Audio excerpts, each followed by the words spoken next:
Hey everybody, it's me, and I hope that you are having a wonderfully spectacular day because you deserve it. Everything that you've done today that has been positive will come back to you. Remember that everything that you need to have in this world is already provided for you by the universe. As long as you continue to fuel the universe with positivity, it will continue to provide everything that you need and you want so that you can have what you need and you want. So today, I want to talk to you a little bit about what's going on in Baltimore, what has gone on. And I don't think I've had an opportunity to say that I'm very proud.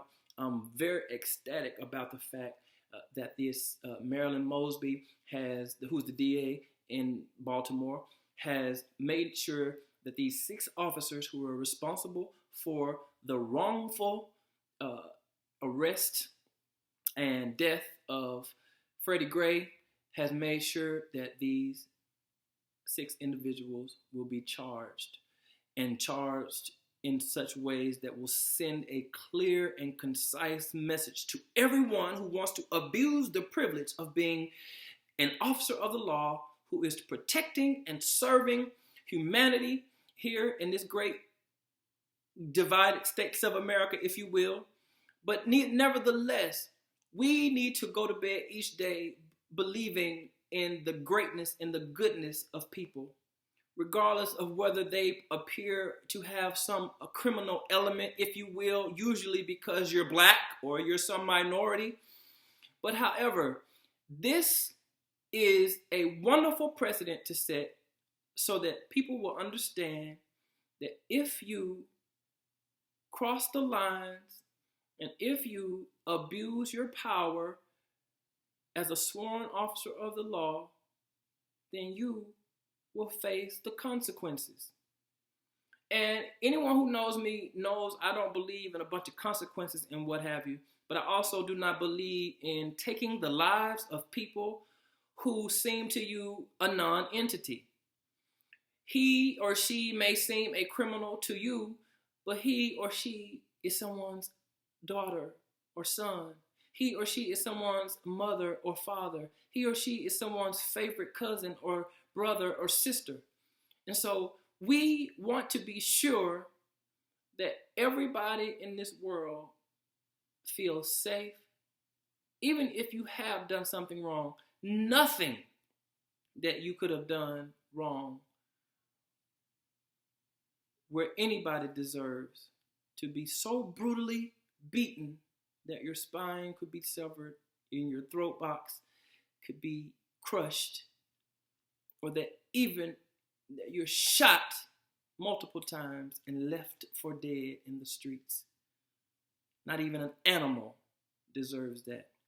And so all of the black apologists out there in the world who are saying, oh, well, don't be mad because, if you're resisting arrest or if you're running away or if you're talking back or if you're doing anything that may seem resistive, then you deserve what you get. And I don't believe that.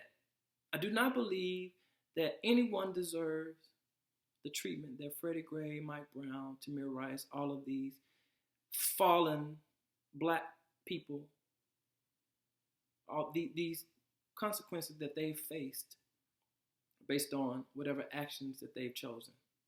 Do I believe that anyone should be given a free card to do whatever? No, I do not believe that.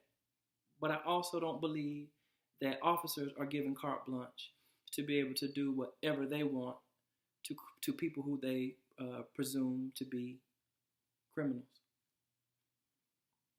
There are so many people who believe erroneously that if you don't wear your pants up on your waist, or if you're not somewhere getting a whole bunch of education, or if you are out somewhere on the street smoking weed or cigarettes or all of these things, then these things are the catalysts for your imprisonment and your brutalization. And ladies and gentlemen, it's not. No one gets to decide someone else's humanity to the point to where they get to decide whether you die live or die based on any action that you're making that may be threatening in some way to a officer of the law. To this day, I'm a grown man, and when a police officer pulls up behind me, whether it's for me or not, I get that little butterfly because I don't know what he wants or what he may do or say to me, and I won't be able to defend myself, or I won't be able to get myself out of whatever thing that he or she may have planned for me. That's a scary thought, and I'm almost 40 years old, and that same feeling I used to get when I was a teenager or in my 20s when a cop would pull up behind me, I still get that. Especially in this day where they're shooting people and they're using all kinds of brute force, and we're seeing it on camera. We're seeing it, and these officers still aren't getting indicted for these crimes. And you have black people out there in the world who are saying, stop playing the race card. Look at me. The race card cannot ever be played because it is always in play. And a lot of people don't like to hear that because white racism is so invisible. Whiteness is so invisible. White supremacy is visible, but so invisible at the same time. White privilege is so invisible and so enjoyed by so many people that even we as black people, we can't see that. We can't even see that we assert that same level of white racism, which in this case with the 6 officers in Baltimore, where you see 3 of those people look like me, asserted their white racism towards Freddie Gray, and now a mother is grieving for her son. A whole family is grieving for their son. And so Baltimore is grieving for its son, its citizen. And people have the nerve to sit here and say that these acts, these heinous acts, are not part of the racist hierarchy that exists in this world. I wish I could nail this into people's heads and thoughts so that it would always be there and be reminiscent of all of the woeful things that have happened in the history of this United States, where we attack terrorists, but we are and have been terrorists right here in this place, in this land, this divided states of America. We go after terrorists who live outside, who are outliers of this land in which we have stolen, by the way, from the native, the indigenous people who are already here. But we are terrorists, but we can go and find them and go on their land and make sure that they know that they don't mess with America. But America doesn't want to admit the terrorism that goes on right here in the United States. And it's even being recorded on cell phones where we see it happening in live and in color and in HD in some cases. But somehow we're being taught to believe that these are only random incidents and that if people would just do what the officers want, then these outcomes won't occur. Wrong. Very wrong.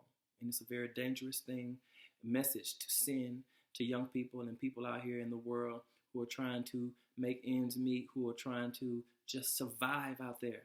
And I know that because I'm one of those people who's just trying and wanting to survive in this world in which we live. But I also want to make a difference. So I hope that some of the things that I say each day to you or on my YouTubes, that you are getting something out of them and understanding that we can disbelieve whatever we want to believe. We can disagree on all of the things that I say. But I hope that at some point we can agree on the fact that black people, we cannot believe that we arrived, because the only time that we arrived in America is when we arrived in America on a boat. Think about that. I'm going to let you go today. I hope that you are having a wonderful Cinco de Mayo, and that if you have not bought either of my books, Revelation 23:1 or My Delta Blues, which is a great novel, everybody who's read it thinks so, not because I wrote it either. But you can get both of those on my website at Marquez, that's marquesdevonlipsey.squarespace.com. And make sure you go and read all my blogs, look at all the things that are there. But also, if you want to, hit me up and I can get you a discount on them. But if you need me for any bookings, I MC, I host things, I do book signings, speaking engagements, whatever it is that you have, panel discussions, and I'd be willing to come out and help you with anything that I can. So have a great rest of your evening and have a great rest of the week.